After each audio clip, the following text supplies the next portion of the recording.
नमस्कार। जूमिन के इस हमारे खास कार्यक्रम जूमिन में आपका स्वागत है। आज हम लोग एक विशेष समस्या को समझने की कोशिश करेंगे। वो समस्या जो कि देश के मिडिल क्लास से जुड़ी हुई है। देश की इकोनॉमी काफ़ी समय से इकोनॉमी में समस्याएं चल रही हैं। सालों से ये खबरें आ रही हैं कि लोगों की नौकरियां जा रही हैं या जो आमदनी है वो बढ़ नहीं रही है। ये 3 महीने पहले तक हम लोग ये खबरें सुनते थे, लेकिन 3 महीना से या करीब 3.5 महीने पहले जब कोरोना का संकट आया और लॉकडाउन खासकर जब से लागू किया गया, तब से ये जो संकट था इसने कई नए आयाम ले लिए हैं। रोज़ खबर आती है सैकड़ों की संख्या में लोगों की नौकरी जाने की या सैलरी कट होने की, जो तनख्वाहें हैं उनकी कटौती हुई है। कोई भी ऐसा सेक्टर बाकी नहीं है जिस पर ये असर ना पड़ा हो। बेशक सबसे ज़्यादा इसकी मार जो है वो दिहाड़ी मजदूर, प्रवासी मजदूर और दूसरे श्रमिक जो हैं, छोटे किसान, उनके ऊपर पड़ा, लेकिन इसके असर से मध्य वर्ग भी बचा नहीं है। मध्य वर्ग जो कि देश में बहुत छोटा है, उसमें बहुत कम लोग देश में आते हैं देश की जो कुल आबादी है उसके अनुपात में, लेकिन जो ये मध्य वर्ग है इसके ऊपर काफ़ी इसकी गहरी मार पड़ी है। और इसी को आज हम समझने की कोशिश करेंगे कि ये मार कितनी गहरी है और आगे का रास्ता क्या है। इसके लिए हमारे साथ कई ख़ास मेहमान इसमें जुड़ेंगे जिनसे हम इनके पहलुओं को समझेंगे। हमारे साथ संजय बोहरा जी हैं, जुड़ रहे हैं, जो हमारे सहकर्मी हैं, रेजिडेंट एडिटर हैं हमारे जयपुर में स्वराज एक्सप्रेस के। संजय जी, आज जिस विषय की हम लोग चर्चा कर रहे हैं, अगर एक सेंटेंस में मैं आपसे ये पूछूं कि मिडिल क्लास कितने बड़े संकट में है? इसको बयान करना मुश्किल है। नहीं, थोड़ा तो बयान कीजिए, इसे समझाइए। मैं वही कह रहा हूँ। इसलिए मैं कह रहा था, एक लाइन का आपने पूछा तो मैंने कहा बयान करना मुश्किल है। कारण इसका ये है कि देखिए, जो गरीब मजदूर तबका जिसकी आप बात कर रहे थे, उसकी समस्याएं सबके सामने हैं, कोई उसको सब जानते हैं। लेकिन जो मध्यम वर्ग है उसमें सवाल केवल ये नहीं है कि उसकी नौकरी चली गई है, सवाल यह है कि वापस नौकरी पाना कितना मुश्किल है। वो जो आमदनी है उसको वापस उसी स्तर पे लाना कितना मुश्किल है, और जो साथ में उसका जो लाइफस्टाइल, जो सोशल स्टेटस है, उसको मेंटेन करना कितना मुश्किल है।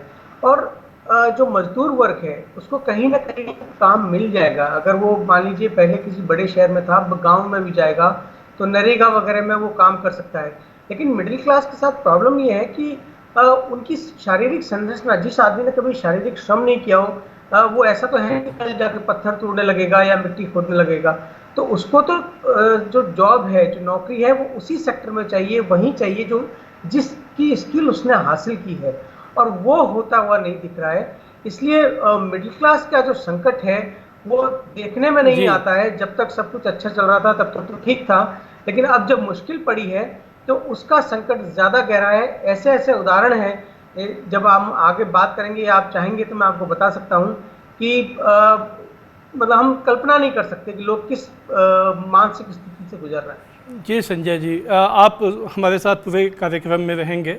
अभी हम इस विषय को, इसके कई पहलुओं को ज़्यादा गंभीरता से समझने के लिए हम चलेंगे देश के जाने माने मशहूर अर्थशास्त्री, खासकर जिनकी लेबर इकोनॉमिक्स के ऊपर, जो श्रमिकों और कामगारों से जुड़ी हुई अर्थव्यवस्था है उसके विशेषज्ञ माने जाते हैं, प्रोफेसर रवि श्रीवास्तव। प्रोफेसर श्रीवास्तव, आपका स्वागत है। आपने समय निकाला, इसके लिए हम आपके शुक्रगुजार भी हैं।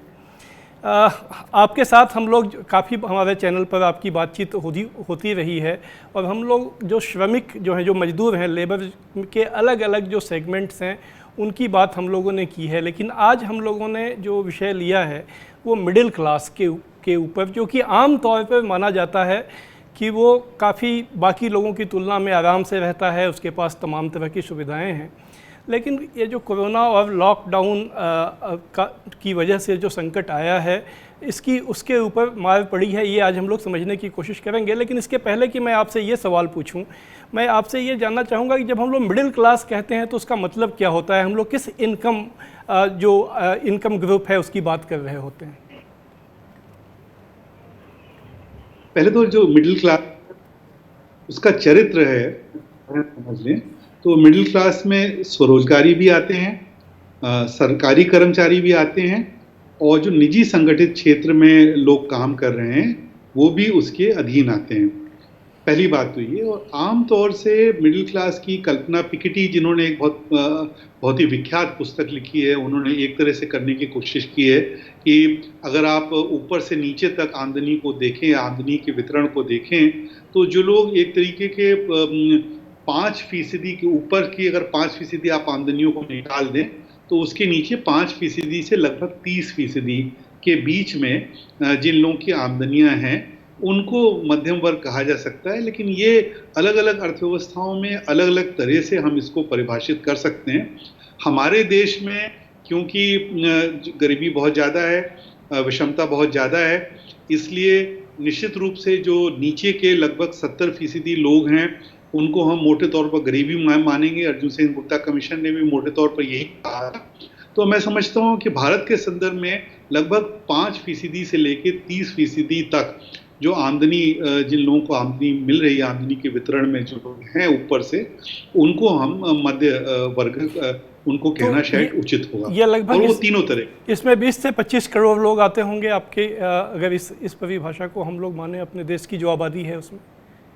जी, अगर परिवार के समेत देखें तो 20 से 25 करोड़ के करीब होंगे। और अगर सिर्फ लेकिन अगर हम ये वर्कर्स के लिहाज से देखें तो वर्कर्स की संख्या तो निश्चित रूप से फिर कम हो जाती है।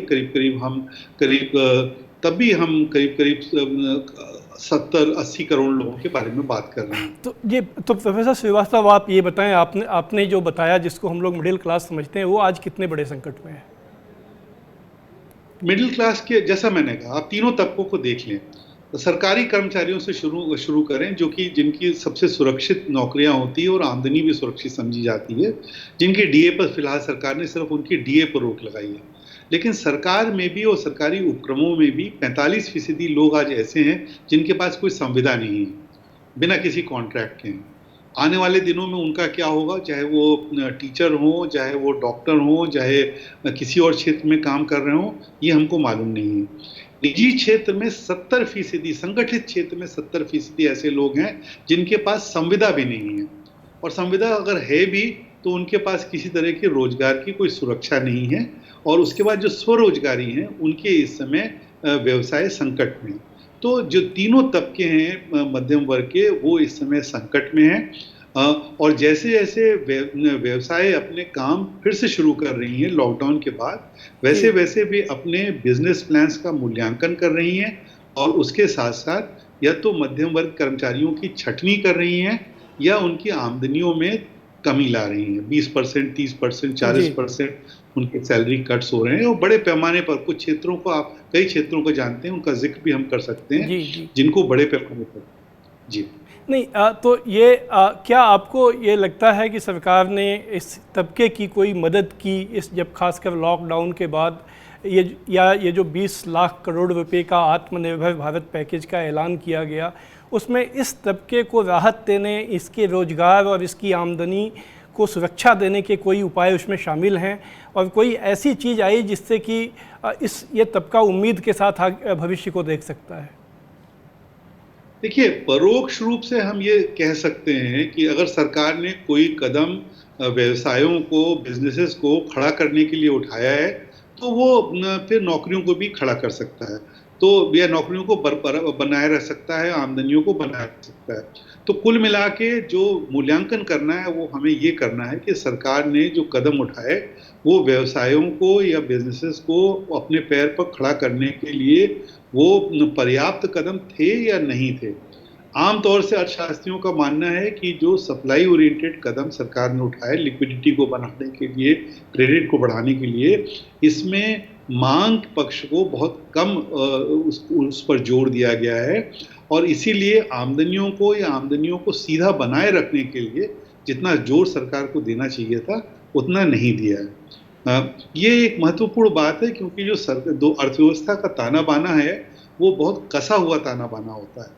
इसमें देश और विदेश भी जुड़े होते हैं, और देश में जो उपभोग करता है और विनियोग करता है वे भी एक दूसरे से बहुत अभिन्न रूप से जुड़े रहते हैं। उपभोग व्यय जो है वो राष्ट्रीय आय का 60% है। अगर वो कम होता है, आमदनियां कम होती हैं, व्यय कम होता है, तो आय दोबारा अपने उस स्तर पर आने में आय को बहुत ज़्यादा समय लगेगा। अच्छा प्रोफेसर साहब, मैं आपसे एक सवाल, थोड़ा सा उसका पॉलिटिकल नेचर है। एक ये कहा जाता है, जो पॉलिटिकल साइंटिस्ट हैं वो कहते हैं, जो क्रिस्टोफर जेफरलेट हैं उन्होंने इस पे बाकायदा काफ़ी काम भी किया है, कि खासकर भारत में जो पॉलिटिकल नैरेटिव बनता है उसको मेनली मिडिल क्लास उसको बनाता भी है, उसको कंट्रोल भी करता है, और वो जो परसेप्शन बनाता है उसी से देश की राजनीतिक सूरत या राजनीतिक तकदीर तय होती आई है। ये भी कहा गया है कि ये जो तबका है और एक जो नियो मिडिल क्लास का कॉन्सेप्ट आया था, वो लोग जो गरीबी रेखा के ऊपर आ गए हैं लेकिन अभी मिडिल क्लास में नहीं पहुँचे हैं, जिसमें तब आज से तकरीबन 7-8 साल पहले ये अनुमान लगाया गया था कि 70-80 करोड़ लोग इस देश में हैं, और ये बताया गया था कि मिडिल क्लास और नियो मिडिल क्लास ही वो आधार है जिसने नरेंद्र मोदी को एक इतनी बड़ी राजनीतिक ताकत के रूप में बनाया, उनके समर्थन से वो बने। उसमें अगर मिडिल क्लास का ये हाल है तो क्या आपको कुछ इसके राजनीतिक परिणाम दिखते हैं, हो सकते हैं? ये देखिए, पहली बात तो ये कि आप बिल्कुल सही कह रहे हैं। नव उदारवाद के उदय के बाद भारत में जो भारत की बहुत तेज समृद्धि हुई, उसमें मिडिल क्लास बहुत सुदृढ़ हुआ और उसका विस्तार हुआ। और पिछले कई दिनों से अगर हम देखें तो मिडिल क्लास की आयों में इसके पहले भी, इस वायरस के और पैंडेमिक के आने के पहले से ही मिडिल क्लास की हालत काफ़ी खस्ता हो गई थी। 2011-12 और 17-18 के बीच के आंकड़ों को देखें तो वास्तविक आय मध्यम वर्ग की और जो रोजगार पेशा लोग हैं उनकी वास्तविक आय करीब करीब स्थिर स्थिति में थी। लेकिन देखिए, पॉलिटिकल ये जो किसी भी पॉलिटिकल अंजाम पर पहुंचने के लिए जो पॉलिटिकल नैरेटिव है, वो कोई ज़रूरी नहीं है कि वो सीधा सीधा आर्थिक विषयों से जुड़ा हो। हमने डिमोनेटाइजेशन का एक पूरा दौर देखा है। डिमोनेटाइजेशन के दौर में कितना गंभीर आघात लगा बहुत सारे लोगों पर, मध्यम वर्ग पर भी लगा, लेकिन उसके बावजूद भी उसका कोई पॉलिटिकल अंजाम नहीं हुआ।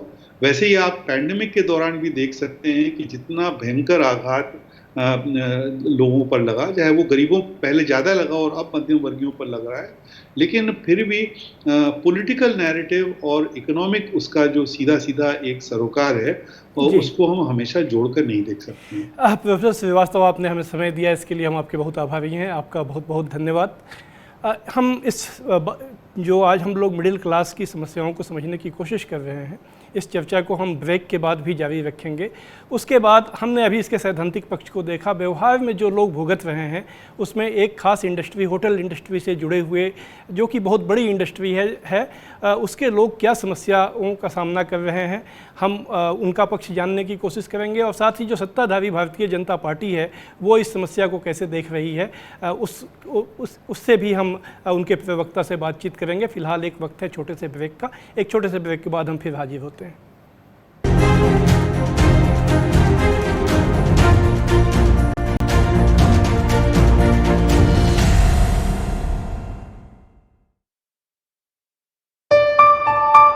चलो इतिहास के कुछ पन्ने पलटते हैं।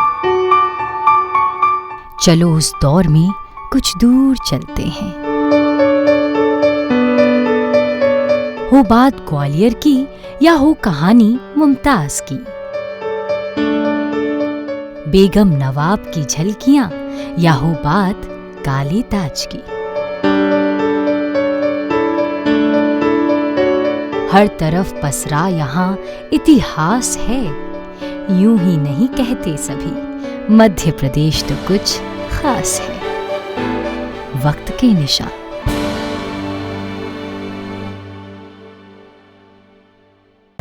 सपने सच तब होंगे जब आप सपने दिखना शुरू करेंगे। ये शब्द हैं उस शख्सियत के जिसके सपनों ने दी इस देश को एक नई उड़ान, डॉक्टर APJ अब्दुल कलाम। और ऐसे ही हर स्टूडेंट के सपने पूरे करेंगे हम, under best guidance of expert faculty team. Admission open in science and technology, humanities, social science, arts and sports. Doctor APJ Abdul Kalam university, Indore.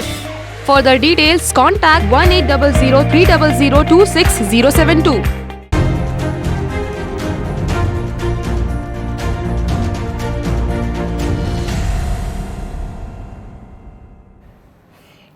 Zoom in में आज हम लोग बात कर रहे हैं कि बेरोजगारी से बेहाल मिडिल क्लास कहाँ जाए। ये मिडिल क्लास जो बनता है उसमें एक बहुत बड़ा हिस्सा होटल इंडस्ट्री का है। होटल इंडस्ट्री एक जो खान पान से जुड़ी हुई है उसका एक पूरे देश भर में नेटवर्क है और इसमें लाखों लोग इसमें रोज़गार पाते हैं। ऐसा एक हम लोगों का आम अनुभव है कि ये इंडस्ट्री आज संकट में है। जो रेस्टोरेंट आज खुल गए हैं वहाँ भी कोई लोग जा नहीं रहे हैं और कई ऐसे रेस्टोरेंट हम लोग दिल्ली में हम लोगों ने देखा है जो लॉकडाउन के बाद खुले लेकिन आज एक बार फिर से बंद कर दिए गए क्योंकि उन्हें चलाना वायबल नहीं था।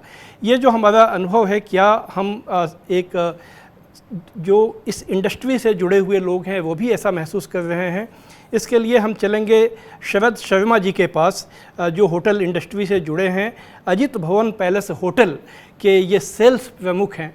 शरद जी, अभी आप लोग एक लॉकडाउन खुलने के बाद अब काफ़ी राहत महसूस कर रहे हैं या अभी भी कोई समस्याएं हैं आप लोगों के साथ?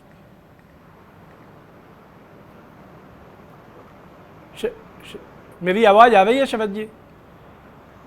हाँ जी, मैं आपको सुन सकता हूँ जी। आपका सवाल जरा दोहराएंगे? मैंने आपसे सवाल ये पूछा कि अब तो लॉकडाउन का लगभग ख़त्म हो चुका है, सब कुछ गतिविधियां शुरू हो गई हैं, तो अब आप लोग काफ़ी रिलीफ महसूस कर रहे हैं, सब कुछ नॉर्मल हो गया है या अभी भी कोई प्रॉब्लम दिक्कत आप लोगों के साथ है? देखिए, मैं जिस ग्रुप के साथ जुड़ा हुआ हूँ वो राजस्थान बेस्ड ग्रुप है और बेसिकली इनकी प्रॉपर्टीज़ जो हैं जोधपुर में हैं, उदयपुर में हैं और अभी यहाँ पर इतनी रिलीफ नहीं मिला है। मतलब अभी कुछ होटल्स खुल गए हैं, कुछ अभी नहीं खुले हैं और अभी क्योंकि अभी ये हमारे लिए ऑफ सीज़न कहलाता है, ये जो टाइम है इस पीरियड को ऑफ सीजन है। इसमें वैसे क्योंकि विदेशी पर्यटक ज़्यादा आते हैं हमारे यहाँ, इसलिए तो अभी रिलीफ तो हम महसूस नहीं कर पा रहे हैं क्योंकि अभी क्योंकि कैश फ्लो नहीं आ रहा है ऑर्गेनाइजेशन कोई काफ़ी पिछले 3 महीने से और कहीं से कोई वेतन भी पे नहीं किया जा रहा है। तो आपकी इंडस्ट्री में कुल मिलाकर एम्प्लॉयमेंट का क्या सिचुएशन है, रोजगार की क्या स्थिति है?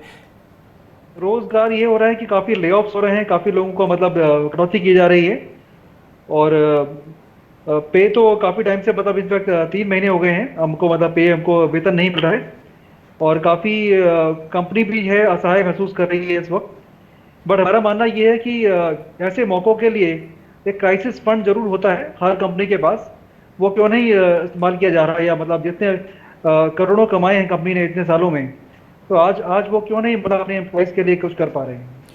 नहीं, ये आपका बहुत ही वाजिब सवाल है कि जो कंपनियों ने करोड़ों रुपए कमाए आज एन वक्त पे वो लोगों को ले ऑफ क्यों कर रहे हैं या उनकी सैलरी कट क्यों कर रही हैं।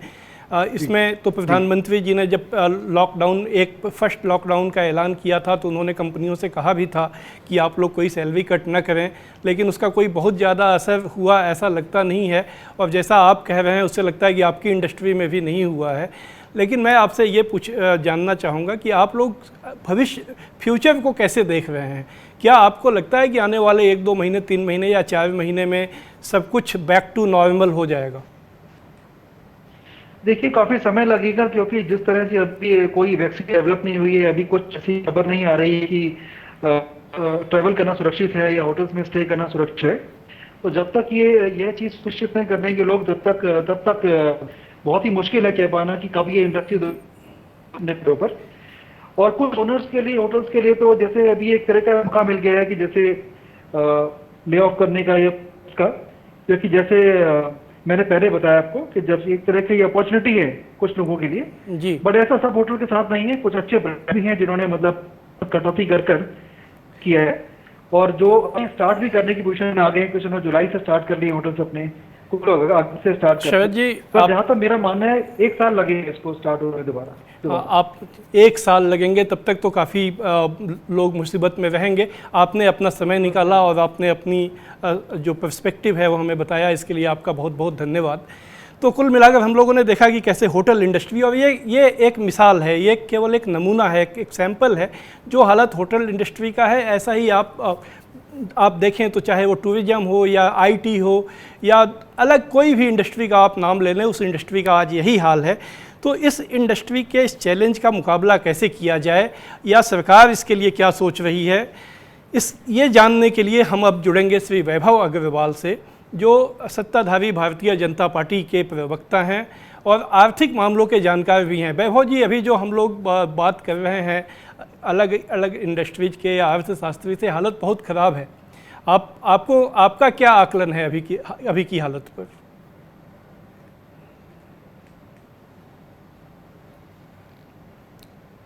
वैभव जी, आपकी आवाज़ नहीं आ रही है वैभव जी। अभी आ रही है आवाज़? जी आ रही है जी। मैं रंजन जी नमस्कार, धन्यवाद करता हूं आपको कि आपने अपने शो में मुझे बुलाया और शिरकत करने का एक मौका दिया।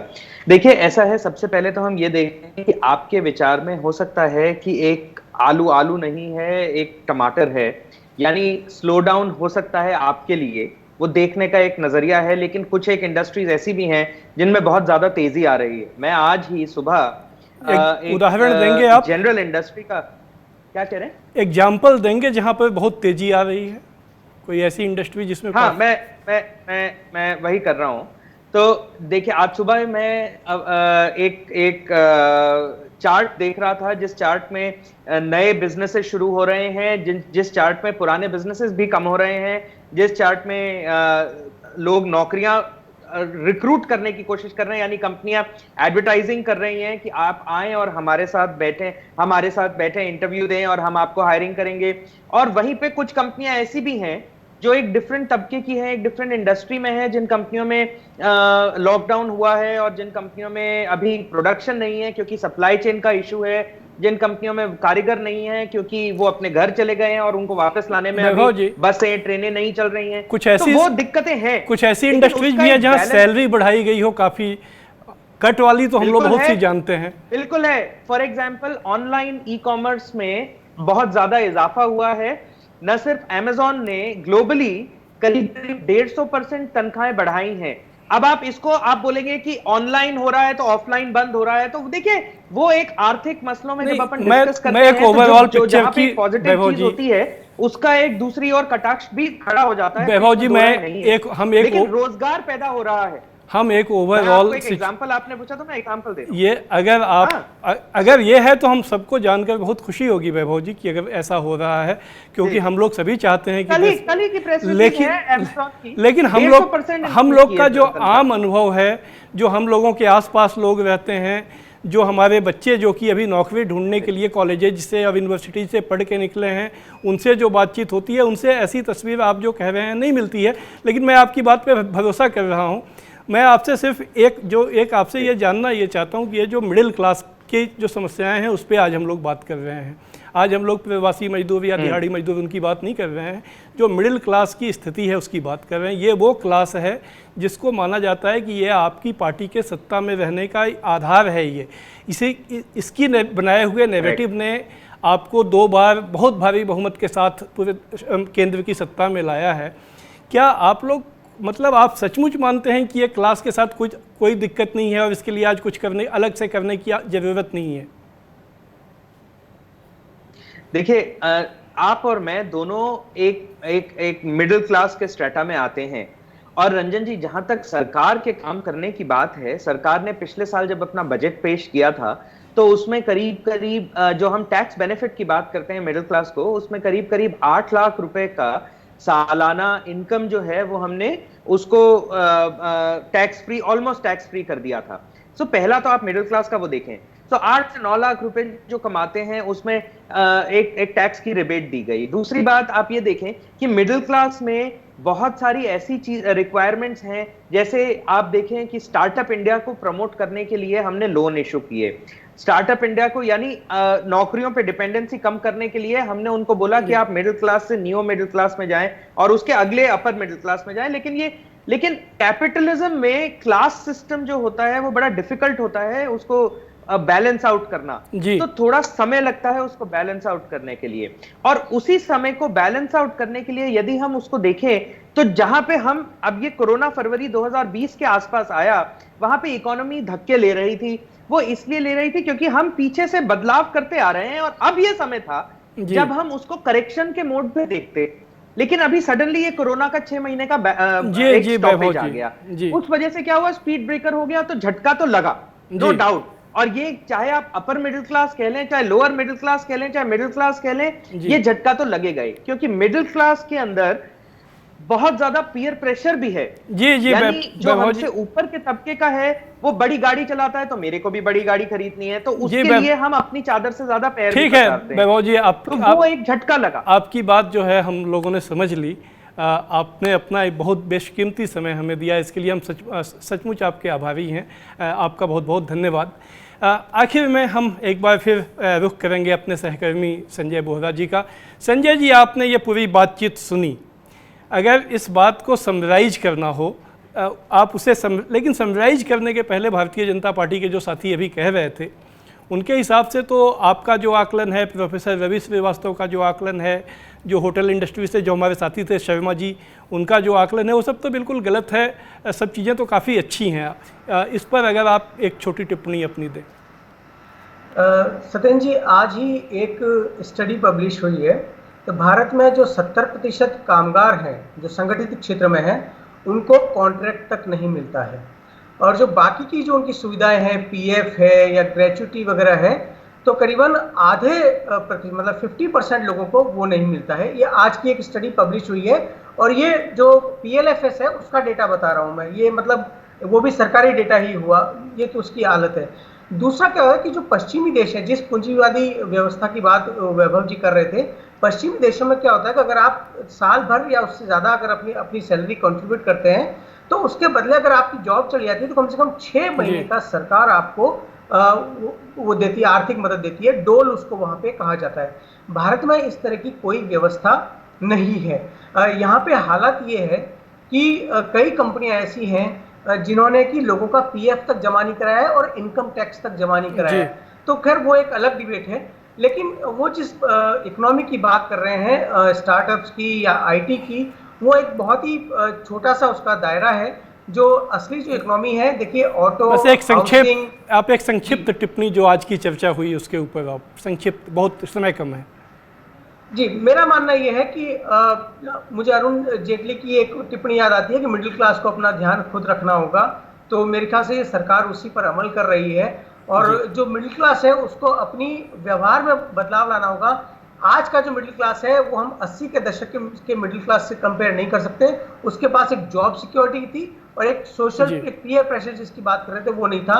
आज बहुत शैलो ग्राउंड पर है ये जो मिडिल क्लास है, और इसमें से ज्यादातर जो है वो उनके पास आमदनी का कोई एक स्थायी जरिया नहीं है। तो मेरे ख्याल से ये संकट उनके लिए आने वाले समय में गहराएगा, और उनको अपनी जो आदत है कंजम्पशन की उसमें बदलाव लाना होगा। ये कहा भी जा रहा है कि इस संकट में बहुत से लोग जो मिडिल क्लास का जीवन जी रहे थे और उनका जीवन स्तर जो लोअर मिडिल क्लास या गरीबी के स्तर तक पहुंच सकता है। एक छोटी सी टिप्पणी, 2018 में सिर्फ हेल्थ के खर्चे की वजह से 5.5 करोड़ लोग गरीबी की रेखा में चले गए थे। तो आज हम लोगों ने ये कुल मिलाकर जो मिडिल क्लास के ऊपर कोरोना लॉकडाउन की मार पड़ी है और उसके पहले भी जो खराब अर्थव्यवस्था से उनकी हालत बिगड़ रही थी उसको समझने की कोशिश की। इस पे अलग अलग पर्सपेक्टिव से हम लोगों ने इस समस्या को अलग अलग कोण से देखा।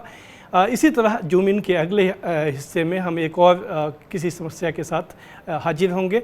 आज बस इतना ही। नमस्कार।